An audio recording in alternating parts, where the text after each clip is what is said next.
Chef Marco Barbaro from Gino's Trattoria, and today we're going to be doing one of our best catering dishes that's my favorite, and that when I get people to get it for catering, they really thank me after. So, broccoli rabe and sausage. People get turned off, they think broccoli rabe is bitter, it's supposed to be bitter. Sometimes they ask me, how do you take the bitterness away? You really don't want to. There's ways to lessen the bitterness. So what we do here, my dad showed me, is when I clean it, each one, take off the first thing, crack it at the bottom, and peel down. Alright, you don't have to do that if you don't want. You could just do it quick and cut the ends off and that's it.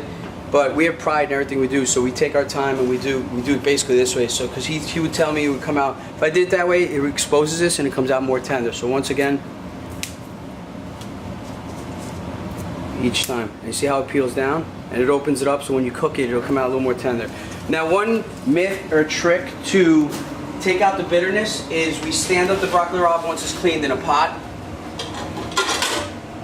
all around until it's full. We fill it with water up to here, boiling water, and we don't get the flowers because they'll melt. We parboil it for a couple minutes, and it'll come out like this. Then we put it under a cold water bath, and we squeeze out the water, and see how nice it stayed. And this is parboiled. Supposedly, it takes out a little bit of the bitterness. That's one way. My wife at home, though, doesn't do that. She just takes the broccoli rabe, olive oil, garlic, throws it in when the garlic's ready, white wine, chicken stock, tops it, and it comes out perfect. So but either way is good.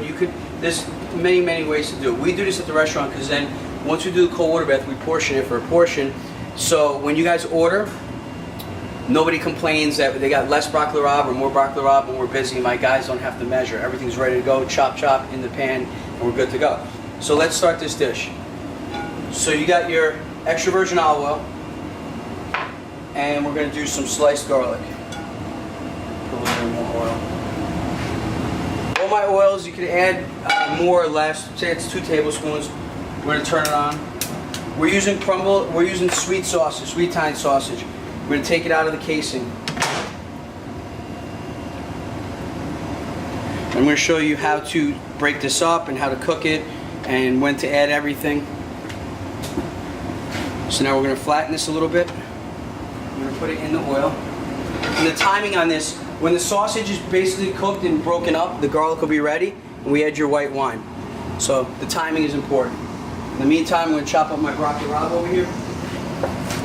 Not too small. I just want to get it so it's easier to eat. When we do the a side order portion, we leave it whole on the plate. Okay, so broccoli, everything's ready. So now we're just going to wait for this to saute. We're going to use one of these to break up the sausage once it gets hot. So in my dishes, they're all very simple.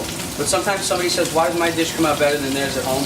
Always use the best ingredients, especially when you love a dish. Find the best sweet Italian sausage, even if you have to go down to Arthur Avenue or wherever, or extra virgin olive oil, really good olive oil. See this garlic's getting brown? So now we're going to break this up. You guys can use a non-stick. Chefs don't like to use non-stick. We use the stainless steel pans right here. They cook great. They hold the heat. They're a lot harder to clean, but I don't clean the pans, so I don't worry about that. So here you go. You're ready to go. See how nice and brown that is? So we're going to do a little bit of white wine, Carlo Rossi, Pinot Grigio, Chablis. Once around, is a quarter cup just to deglaze. You want to get all these scrapings off. If I didn't get the scrapings off, I'm going to do a little more.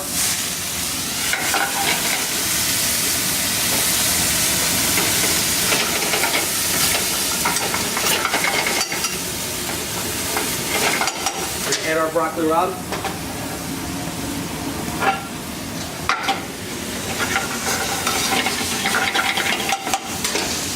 We're going to add chicken stock. If you're vegetarian, you can add vegetable stock and leave the sausage out. And that's it. Now we add you can add 1 ladle of chicken stock, 2 ladles of 4 ounces, 8 ounces. I'm going to let it cook down. So we're going to top this real quick. Let it reduce, and then I'll show you the finished product. So now this is reducing and warming up and finishing cooking up the sausage. Just got to add some salt to taste, and a little bit of white pepper. I could have put a little bit less salt. I didn't really talk about it, but my chicken stock is not low sodium like collagen. It's got a lot of flavor to it. So over here, my guys don't salt a lot when they cook. So that's basically ready. And if it's too much chicken stock or too brothy, I don't use it all. I just put it in. I can save it for later.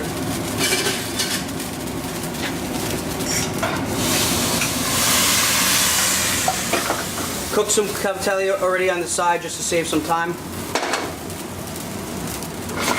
So this is how we serve the pasta at the restaurant when you order it. We have 2 saute pans.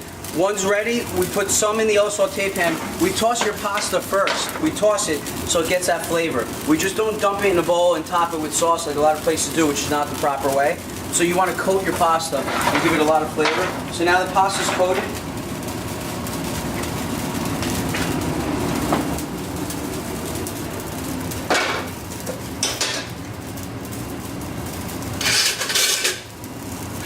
And then we're just going to top it with a little bit more broccoli rabe. All set. There you go. Enjoy.